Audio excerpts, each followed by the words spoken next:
Bonjour et bienvenue à la critique exigeante. Donc aujourd'hui, on parle d'un méchant iconique dans Dragon Ball, hein, un de ces méchants qui fonctionne.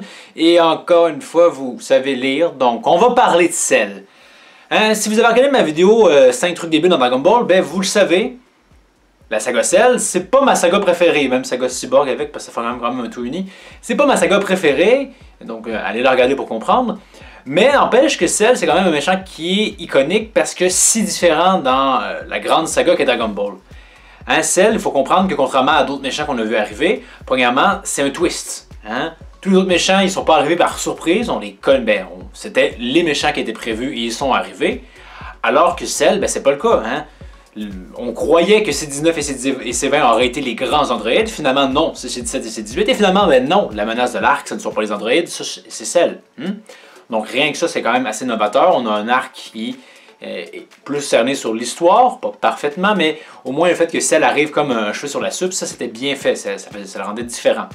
Également, la différence, c'est qu'habituellement les méchants dans Dragon Ball, hein, ils apparaissent et ils sont ultra super balèzes. Hein. Piccolo le père, il était ultra balèze dès le départ, pareil pour Vegeta, pareil pour Freezer, etc. Cell, c'était pas le cas. Bien qu'il soit très fort, hein, j'imagine que Cell, à son première apparition, il était capable de vaincre Vegeta, j'imagine. Mais il se fait vaincre par Piccolo. Il n'est pas assez fort, bien que Piccolo vient de fusionner, là. Mais bref, Cell doit s'enfuir et faire preuve d'ingéniosité pour réussir à s'en sortir. Et il va devoir renouveler ça une fois qu'il aura atteint sa deuxième forme, parce que Vegeta est à nouveau trop fort pour lui. Ça sera pas très dur, hein, parce que, référence à ma vidéo, Vegeta est un pauvre con dans cet arc-là. Également, Cell est quand même très intéressant parce que son concept, il se transforme, oui, parce qu'il doit absorber les androïdes, ça c'est rien de nouveau, Freezer faisait un peu la même chose, mais c'est surtout dans le fait que dans sa première et sa deuxième forme, même si on ne l'a pas vu dans sa deuxième forme, Cell est capable d'absorber l'énergie des gens pour devenir plus puissant. Et les portes que ça ouvre sont vachement intéressantes. Moi je rêve de ce scénario-là où Cell réussit à absorber l'énergie de Piccolo, et ainsi il devient presque quoi, aussi fort que semi-imperfect Cell, et s'il absorbe C17, est-ce qu'il devient aussi fort que Perfect Cell, et s'il absorbe C18, est-ce qu'il devient aussi fort que Boo? Donc en ce sens-là, il y a vraiment un potentiel illimité, hein? Il aurait pu absorber aussi Vegeta, Trunks, etc. Et on se demande bien, est-ce qu'il est quand même toujours de le faire dans sa forme parfaite? Dragon Ball GT laisse sous-entendre que oui, mais bon, c'est Dragon Ball GT, hein? Mais ce concept-là est quand même intéressant, beaucoup plus que l'autre concept qui était parfois abordé, le fait que Cell peut se faire exploser, revenir plus fort et recommencer ad nauseam. Dans ma vidéo, je l'avais dit, j'ai toujours trouvé ça un petit peu stupide. Si c'est vraiment une affaire, c'est con. Pourquoi il se bat, il fait juste se faire exploser, et etc. Il n'y a même pas à combattre. Pourquoi est-ce qu'il n'a pas refait ça à la fin, hein, pour Van Gohan? Même si, bon, il fait quand même le 5 mm, mais pas important. C'est juste trop fort pour être quelque chose. Hein, il pourrait devenir toujours indéfiniment plus fort, d'autant plus que le boost des Saiyans après la mort, hein, les Zenkai Boost, ben, on semble l'avoir perdu. Et ça va être confirmé dans Dragon Ball Super d'une certaine façon. Un peu tardivement, certes.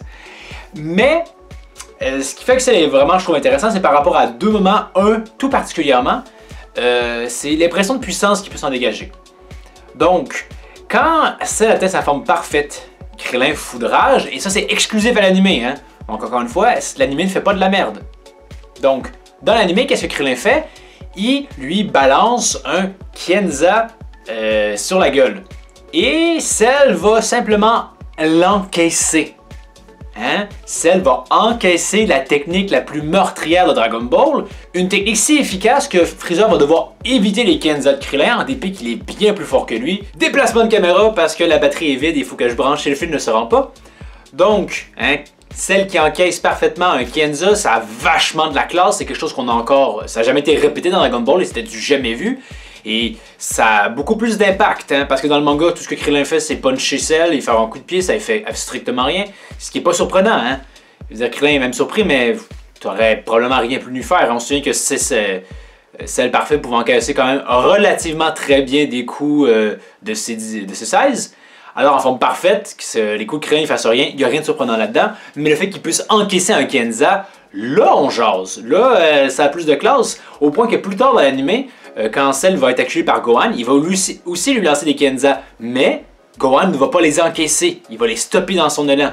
Ce qui est beaucoup moins impressionnant que ce que Cell va faire à ce moment-là. Donc ça, c'était vraiment un moment que je trouvais qui rendait Cell très intéressant. On mettait vraiment de l'avant sa puissance, mais jamais autant que ce deuxième point qui conclura cette vidéo parce que j'ai pas énormément de choses à dire non plus sur Cell. Dans Dragon Ball, on a toujours une montée en puissance à partir d'un certain moment. Hein, ça commence un peu à la fin de Dragon Ball première du nom, hein, avec le roi Piccolo qui, s'il se concentre, est capable d'atomiser des villes. On va un petit peu plus loin avec le fils, hein, qui va être capable d'exploser un peu plus que ça, voire presque une île au complet. Bon, faut faire omission que Tortue Géniale est capable d'exploser la lune avant ça, hein. Sinon c'est un peu moins impressionnant. Donc, ensuite, on a les Saiyans qui sont capables de faire les mêmes exploits, hein, n'a pas, mais avec beaucoup d'aisance, hein, et ça leur demande aucun effort à exploser des villes. Avec Vegeta, on évoque la possibilité de détruire une planète. C'est sûr qu'on fait juste nous le dire, peut-être que Vegeta n'est pas capable de faire ça, mais on a confirmation avec Freezer que là, c'est vraiment un jeu d'enfant exploser des planètes. Et également, on a aussi des belles attaques de plus en plus explosives, notamment avec Recoome, le commando Ginyu, etc. Quand on rentre avec les parties des androïdes, ça se perd un peu. Je trouve, par exemple, le Big Bang Attack de Vegeta n'a pas vraiment beaucoup d'impact par rapport à ça, mais quand finalement Cell atteint sa forme parfaite, là, on atteint un niveau de sommet. Surtout, et même presque tout particulièrement lors de son combat contre Gohan, mais même quand il se bat contre Goku, hein, nos héros sont nos héros. En fait, les personnages en question sont tellement puissants qu'il faut qu'ils fassent attention, parce qu'ils sont hautement capables de détruire la planète s'ils sont pas prudents. Donc là, on atteint vraiment un nouveau palier de puissance. Quand Cell se bat contre Gohan qui devient Super Saiyan 2, il se fait acculer et finalement s'élève dans les airs pour préparer un Kamehameha puissance maximale. Et à ce moment-là, à travers, je vous dirais, le dessin de la mise en scène, c'est particulièrement présent dans le manga, mais un peu aussi dans l'anime, ça fait quand même bien le café, mais un peu moins. On n'a jamais eu, c'est le paroxysme de l'impression de grande puissance. À ce moment-là, je trouve que nos personnages ont l'air au top du top de chez top, et ça ne va pas être battu par la suite. Dans la saga Boo, j'ai jamais eu l'impression qu'on avait dépassé ce niveau-là. En termes d'impression, je sais que oui, c'était le cas, mais la mise en scène, les dessins ne donnaient pas l'impression.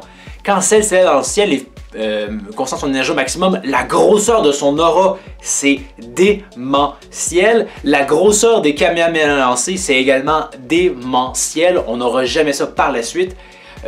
Le seul moment où je trouvais que peut-être qu'on avait réussi à égaler à peu près cette impression de puissance-là, c'est dans le film de Broly, le AV8. Mais malgré, à part ça, là, que ce soit dans Dragon Ball GT, dans la suite, dans l'arc Boo et même dans Dragon Ball Super, j'ai jamais eu l'impression que ce qu'on nous montrait était plus puissant que ce niveau-là. La mise en scène était à ce point-là efficace qu'elle a atteint le sommet et la Toei ou Akira Toriyama n'a jamais été capable d'aller au-delà de ça. Donc c'est pour ça que c'est le méchant marquant pour moi, parce que dans ma tête, c'est le méchant qui m'a le plus marqué comme étant le plus puissant.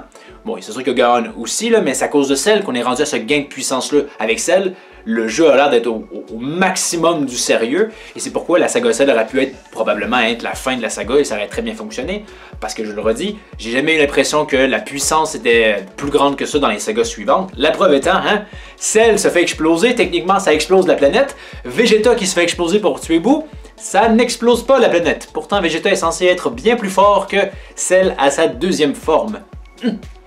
Donc, vous, hein, qu'est-ce que vous aimez chez Cell? Vous aimez le fait qu'il y a une intrigue un peu étrange? C'est quelle forme que vous préférez? Moi, je vous dirais que je préfère sa première forme. Elle est plus vilaine au regard, elle est plus malaisante. Et j'aime ça, le fait qu'il devienne de plus en plus humain. Bon, on n'avait pas besoin de ça dans Dragon Ball. Donc, quelle forme vous préférez? Qu'est-ce que vous pensez de Cell? Est-ce que vous trouvez aussi que on n'a jamais eu que la puissance a atteint son paroxysme durant son arc à lui? Faites-moi en part dans les commentaires. Donc, encore une fois, merci d'avoir regardé. Je vous dis donc à la prochaine critique exigeante qui portera sur...